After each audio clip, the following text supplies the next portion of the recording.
한국에서 평생을 외롭게 살아온 한 중년 남성. 그는 몽골 초원에서 쓰러진 채 발견됐습니다. 그를 기다리고 있던 것은 상상조차 못한 운명이었죠. 웨딴게르 마을. 그곳에는 오직 외지인에게만 허락된 금단의 전통이 있었습니다. 부족에서 가장 신성하게 지켜온 순결한 성인 여인들 9명이 그의 아내가 되어 가문의 씨앗을 잇는다는 의식이었죠. 며칠 뒤 그가 깨어난 게르 안에는 하얀 옷을 입은 9명의 여인들이 줄지어 서 있었습니다. 그리고 장로의 외침이 울려 퍼졌습니다. 하늘이 보낸 씨앗의 아버지여, 이제 부족의 미래를 열라. 믿을 수 없는 일. 그의 인생은 그 순간 송두리째 뒤바뀌고 말았습니다.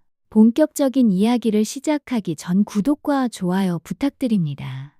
56세의 한국인 박도현. 그의 인생은 누구보다 성실했고 동시에 누구보다 쓸쓸했다. 젊은 시절 그는 대학을 마치자마자 곧장 직장에 들어갔다. 대기업은 아니었지만 꾸준히 다니면 노후는 보장된다는 말에 묵묵히 책상 앞에 앉아 매일 도장을 찍듯 출근 카드를 채웠다. 동료들은 연애하고 결혼하고 아이 낳고 주말이면 가족들과 함께 놀러 나갔지만 도현에게는 그런 시간이 없었다. 그는 늘 자신에게 말했다. 나도 언젠가는 좋은 인연이 생기겠지. 하지만 그 언젠가는 오지 않았다. 30대가 되었을 때 친구들은 하나둘 가정을 꾸렸다. 결혼식 청첩장이 도현의 책상 위에 쌓여갔다. 그때마다 그는 축의금을 넣어 봉투를 들고 예식장에 갔다. 사람들은 말했다. 야, 도현아. 넌 언제쯤 좋은 소식 들려줄 거야? 그는 억지 웃음을 지으며 대답했다. 에이, 아직은 일이 먼저라서. 하지만 속마음은 그렇지 않았다. 마음속에는 늘 공허함이 자리 잡고 있었다. 밤마다 불 꺼진 방에 들어서면 차가운 공기와 텅 빈 집이 그를 반겼다. 40대가 되자 그의 이마에는 주름이 늘었다. 머리카락은 희끗희끗해졌고 술이 아니면 잠들지 못했다. 퇴근 후 홀로 들른 선술집 반쯤 마른 오징어를 씹으며 그는 늘 창밖을 바라봤다. 그의 앞자리에 앉은 동년배들은 회사 뒷담화를 하거나 아이들 자랑을 늘어놓았다. 도현은 그 대화에 낄 수 없었다. 그는 속으로만 중얼거렸다. 나는 왜 이리도 외로운 걸까? 50대에 접어들자 부모님은 세상을 떠났다. 장례식장에서 마지막으로 관속을 덮을 때 도현은 실감했다. 이제 진짜 혼자구나. 부모님이 계실 때는 집에 들어서면 따뜻한 밥 냄새가 있었다. 하지만 이제 집은 완전히 텅 비어버렸다. 그는 냉장고 문을 열어 맥주캔을 꺼내고 소파에 몸을 던져 텔레비전 소리를 키워 외로움을 잊으려 했다. 그러나 텔레비전 속 웃음소리가 클수록 그의 가슴은 더 공허해졌다. 그러던 어느 날 직장에서 조기 퇴직을 맞았다. 이제라도 쉬면서 여행 좀 다녀오시죠. 동료들이 건넨 말이 그의 귓가에 맴돌았다. 퇴직금 일부가 통장에 들어왔을 때 도현은 문득 생각했다. 내 인생 이대로 끝나는 건 아닐까? 그는 인터넷에서 우연히 몽골 여행 광고를 보았다. 초원의 바람, 끝없는 하늘, 게르에서의 하룻밤. 화면 속 장면들은 그에게 묘한 끌림을 주었다. 그래, 한 번쯤은 가보자. 어쩌면 내 삶에도 변화를 줄 수 있을지 몰라. 몽골에 도착했을 때 그의 가슴은 이상하게도 벅찼다. 끝없이 펼쳐진 초원, 말들이 달리는 소리, 게르 앞에서 웃음 짓는 사람들. 그는 처음으로 도시의 삭막한 공기 대신 자유로운 숨을 내쉴 수 있었다. 하지만 그는 동시에 경솔했다. 가이드는 말했다. 산속으로 혼자 들어가면 안 됩니다. 이곳의 날씨는 순식간에 변하니까요. 그러나 도현은 가벼운 호기심에 발걸음을 옮겼다. 에이, 나 혼자라도 괜찮겠지. 잠깐 다녀오기만 하면 되잖아. 그가 산을 오르기 시작했을 때는 날씨가 맑았다. 하지만 몇 시간 지나자 하늘은 급격히 어두워졌다. 순식간에 바람이 몰아치고 눈송이가 폭풍처럼 쏟아졌다. 바람은 그의 얼굴을 핥히었고 눈발은 앞을 가렸다. 숨이 막히고 발걸음은 점점 무거워졌다. 손가락은 얼어붙어 감각이 사라졌고 온몸이 떨리기 시작했다. 안 돼, 여기서 쓰러지면. 하지만 그 말은 끝나기도 전에 그의 무릎이 눈 위에 꺾였다. 눈보라는 것에게 몰아쳤고 그는 결국 눈 위에 쓰러져 의식을 잃었다. 그 순간 그의 귀에는 희미한 말발굽 소리와 사람들의 외침이 들려왔다. 그러나 그것이 현실인지 환상인지는 알 수 없었다. 그는 마지막으로 이렇게 중얼거렸다. 내 인생, 이렇게 끝나는 건가? 그리고 깊은 어둠 속으로 가라앉았다. 박도현이 눈보라 속에서 의식을 잃고 쓰러진 지 얼마나 흘렀을까? 그의 귓가에 말발굽 소리와 사람들의 외침이 울려 퍼졌다. 희미하게 눈꺼풀을 뜨자 두터운 모피로 둘러싼 낯선 얼굴들이 보였다. 그들은 거친 숨을 내쉬며 도현의 몸을 덮은 눈을 털어냈고 곧 게르로 그를 옮겼다. 게르 안은 장작불로 따뜻했고 향 냄새와 마유주의 독특한 향취가 공기를 채웠다. 낯선 이들이 그를 둘러싸고 웅성였다. 하늘에서 온 손님이다. 그 순간 도현은 다시 의식을 잃었다. 이 마을에는 오래된 전설이 있었다. 몇백 년 전 겨울마다 몰아치는 눈보라와 기근으로 많은 생명이 쓰러져 갔다.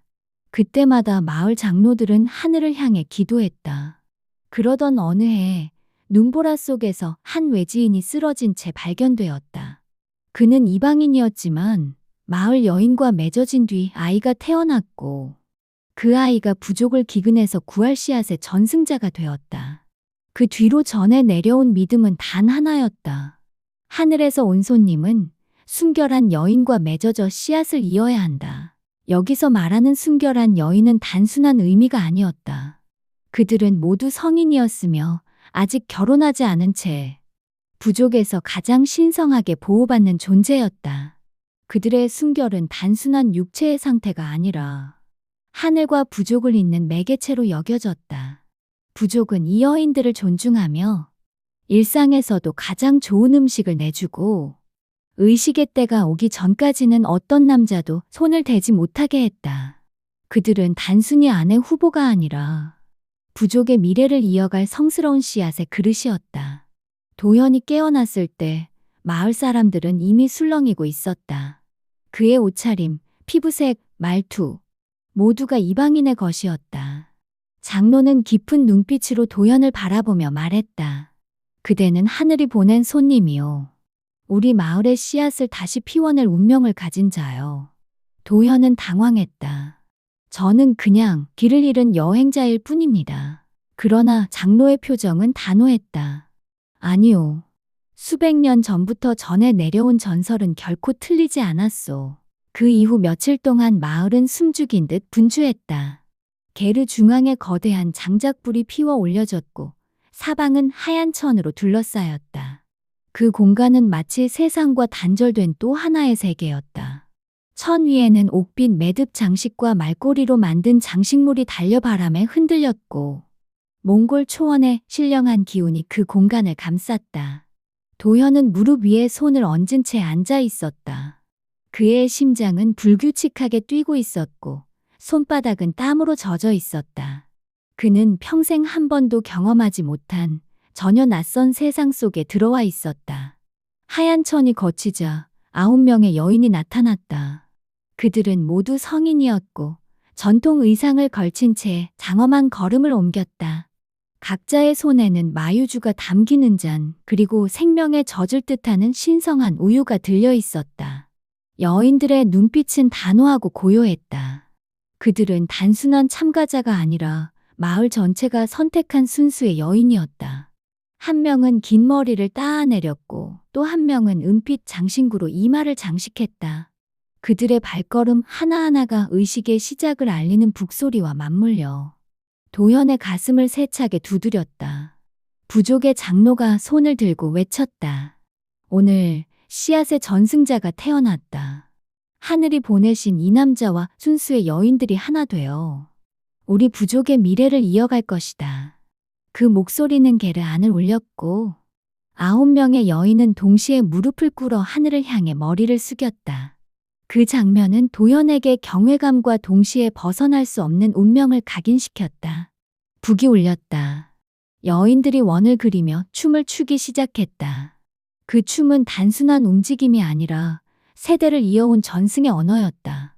그들의 발은 장작불 옆을 맴돌았고 하얀 소복 같은 옷자락은 불빛에 반사되어 마치 달빛이 흩날리는 듯했다. 도현은 그 광경 속에서 숨을 고르며 스스로에게 물었다. 이건 단순한 결혼이 아니다. 생존과 전승의 의식이다. 여인들이 차례로 다가와 도현의 손에 은잔을 올렸다. 마유주의 강한 향과 신성한 우유의 부드러운 맛이 그의 혀끝을 스쳤다. 그는 평생 이런 맛을 경험한 적이 없었다. 그 음료는 단순한 술이 아니라 부족의 역사와 혼을 담은 상징이었다. 매번 잔을 건넬 때마다 여인들의 눈빛은 도현과 마주쳤다. 그 시선에는 두려움도 욕망도 없었다. 오직 의무와 존중 그리고 신성한 사명만이 깃들어 있었다. 의식은 점점 깊어졌다. 불가사의한 노래가 울려 퍼지고 북소리는 심장을 따라 쿵쿵 울렸다. 도현의 숨결은 거칠어졌고 여인들의 시선은 그의 영혼을 꿰뚫듯 얽혔다. 그 순간 그는 깨달았다. 이건 단순한 축제가 아니었다. 그와 9명의 여인은 달빛과 불빛 아래에서 하나의 운명으로 묶여 있었다. 마지막으로 장로가 손을 들며 외쳤다. 오늘부터 밤, 하늘과 땅 그리고 사람은 하나가 되리라. 여인들은 원을 좁혀 도연에게 다가왔고 그의 어깨에 손을 얹으며 노래를 멈췄다. 게르 안에는 오직 불빛과 심장 소리만이 남았다. 그 순간 도연은 더 이상 이방인이 아니었다. 그는 부족의 역사 속에 들어선 새로운 씨앗의 전승자였다. 밤은 깊어갔고 축제의 불빛은 하나둘 꺼져갔다. 불타오르던 장작불은 재만 남아 붉게 피어오르고 있었고 마을은 고요 속에 잠겨 있었다. 하지만 도연이 누운 게르 안에는 묘한 긴장감이 감돌았다. 마치 아직 끝나지 않은 의식이 기다리고 있는 듯. 바람은 천막을 스치고 그 안에서 도연은 심장이 쿵쿵 울리는 걸 느꼈다. 외지인 그리고 씨앗의 전승자로 선택된 사나이. 낯선 땅에서 그는 더 이상 평범한 한국인이 아니었다. 그때 천막 문이 살짝 열렸다. 희미한 달빛 사이로 한 여인이 들어왔다. 흰 옷자락이 스치는 소리, 떨리는 숨결. 그녀는 말없이 무릎을 꿇고 앉아 도연을 똑바로 바라봤다. 오늘 밤 하늘의 뜻이 이어집니다. 그녀의 목소리는 낮고 차분했지만 그 속에는 알 수 없는 떨림이 깃들어 있었다. 등불이 꺼지고 오직 숨결만이 게르 안을 채웠다. 그 순간 시간은 정지한 듯 느껴졌다. 첫 여인이 나간 뒤 다시 정적. 도현은 그저 멍하니 숨을 고르고 있었다. 그러나 잠시 후 천막문은 또다시 열렸다. 이번에는 다른 2명의 여인이 함께 들어왔다. 그들은 서로를 바라보다 동시에 도연에게 시선을 돌렸다. 말없이 그 앞에 앉아 동시에 잔을 내밀었다. 잔 속에는 마유주가 담겨 있었다. 도연이 잔을 비우자 2 여인은 동시에 미소를 지었다. 그리고 등불이 다시 꺼졌다. 게르 안은 순식간에 뜨겁게 달아올랐다. 3 사람의 그림자가 겹치며 천막 위에 흔들렸다. 바람보다 더 강한 떨림 그리고 묵직한 긴장감. 그 순간 도현은 이 밤이 단순한 전설이 아니라 현실임을 뼈저리게 느꼈다. 게르 안은 잠시 고요했다. 첫 여인의 발자국 소리, 2 여인이 남긴 뜨거운 숨결이 모두 사라지고 오직 바람이 천막을 스치는 소리만 남아 있었다. 도현은 거친 숨을 몰아쉬며 자신도 모르게 떨리는 손을 붙잡았다. 이건 꿈일까 아니면 전설이 내 현실이 된 걸까? 그때였다. 천막이 다시 열리며 이번에는 또 아예 다른 3명의 여인이 나란히 들어왔다. 그들은 하얀 의상을 걸치고 머리에는 초원의 꽃을 꽂고 있었다. 마치 신성한 행렬처럼 3 사람은 동시에 무릎을 꿇고 앉았다. 그리고 한 목소리로 낮게 읊조렸다. 하늘이 보내신 자여, 우리의 씨앗을 전해주시오. 장작불이 탁 하고 꺼지며 게르 안은 완전히 어두워졌다. 그러나 어둠 속에서 도현은 새 쌍의 눈빛을 느낄 수 있었다. 서로 얽히고 교차하며 그에게 다가왔다. 세 사람의 그림자가 천막 위에서 겹쳐지고 흔들렸다. 바람보다도 거센 움직임, 북소리처럼 울리는 심장박동. 도현은 숨조차 제대로 쉴 수 없었다. 시간은 더 이상 흐르지 않았다. 한 여인이 나가면 또 다른 여인이 들어왔다. 두 명이 함께 오기도 하고 다시 한 명이 홀로 찾아오기도 했다. 게르아는 마치 살아있는 생명체처럼 쉼없이 흔들렸다. 달빛은 천막 위를 스치며 그림자를 만들었고 그 그림자는 수없이 겹쳐졌다. 숨결과 땀, 뜨거운 열기가 게르안을 가득 채웠다. 도현은 몇 번이고 눈을 감았다 떴지만 다시 눈을 뜰 때마다 새로운 얼굴이 그 앞에 있었다. 9명의 여인, 9번의 맹세. 그는 더 이상 이방인이 아니었다. 그 순간부터 도현은 부족의 전승자, 씨앗을 이어갈 사명자가 된 것이다. 밤은 이미 깊었지만 도현의 게르에는 여전히 뜨거운 숨결이 남아 있었다. 차례차례 다녀간 여인들의 발자국은 눈 위에 겹겹이 새겨졌고 게르아는 마치 긴 세월을 한순간에 통과한 듯 무겁고도 충만한 기운으로 가득했다. 그때 마지막으로 천막 문이 조용히 열렸다. 한 여인이 들어왔다. 그는 가장 어린 듯 보였지만 눈빛은 누구보다도 깊고 단단했다. 그녀는 말없이 도현 앞에 앉아 천천히 손을 내밀었다. 그 손끝에 닿는 순간 도현은 온몸이 떨려왔다. 그건 단순한 육체의 떨림이 아니라 세대를 잇는 운명의 울림 같았다. 게르 안에는 이제 작은 등불 하나만 남아 있었다. 그 불빛은 바람에 흔들리다 마침내 꺼졌다. 그리고 어둠 속에서 두 사람의 그림자만이 긴 여정을 이어갔다. 그 순간 도현은 자신이 단순한 외지인이 아니라 이 부족의 전설 속에 새겨진 하나의 존재임을 깨달았다. 심장은 북소리처럼 요동쳤고 숨결은 서로의 귀에 닿을 만큼 가까워졌다. 그 고요하고도 치열한 순간이 몇 번이고 반복되었다. 새벽이 올 때까지 게르아는 단 한 번도 식지 않았다. 몇 주이 흘렀다. 광활한 초원 위 게르 마을은 전례 없는 환희로 가득했다. 9명의 여인들 중 여럿이 새 생명을 품게 된 것이다. 아이의 심장 소리가 처음 들리던 날, 부족은 장작불을 태우며 밤새 노래와 춤으로 축복을 올렸다. 사람들은 그를 씨앗의 아버지라 불렀다. 이제 그는 더 이상 외로운 한국 노인이 아니었다. 그의 이름은 전설이 되었고 아이들은 여인들의 뱃속에서 마을의 희망으로 불리며 모두의 품에서 자라났다. 그는 언제든 한국으로 돌아갈 수 있었다. 초원의 끝에는 차로 닿을 수 있는 길이 있었고 도시로 나가면 익숙한 문명과 옛 삶이 기다리고 있었다. 하지만 그는 떠나지 않았다. 게르 안에서 함께 웃는 9명의 아내와 작은 손으로 그의 옷자락을 잡는 아이들이 있었기 때문이다. 그곳이 이제 그의 집이었고 그의 운명이었다. 돌아간다 한들 나를 기다릴 사람은 없지 않은가. 그러나 여기선 내가 매일 누군가의 이유로 살아간다. 사랑과 가족의 모양은 우리가 아는 것만이 아닙니다. 어떤 문화에선 충격처럼 보이는 일이 그들에겐 신성한 전통이기도 하죠. 중요한 건 숫자가 아니라 서로를 존중하고 지켜주는 마음 아닐까요? 결국 가정을 지탱하는 건 혈연이 아니라 함께 살아가겠다는 약속입니다.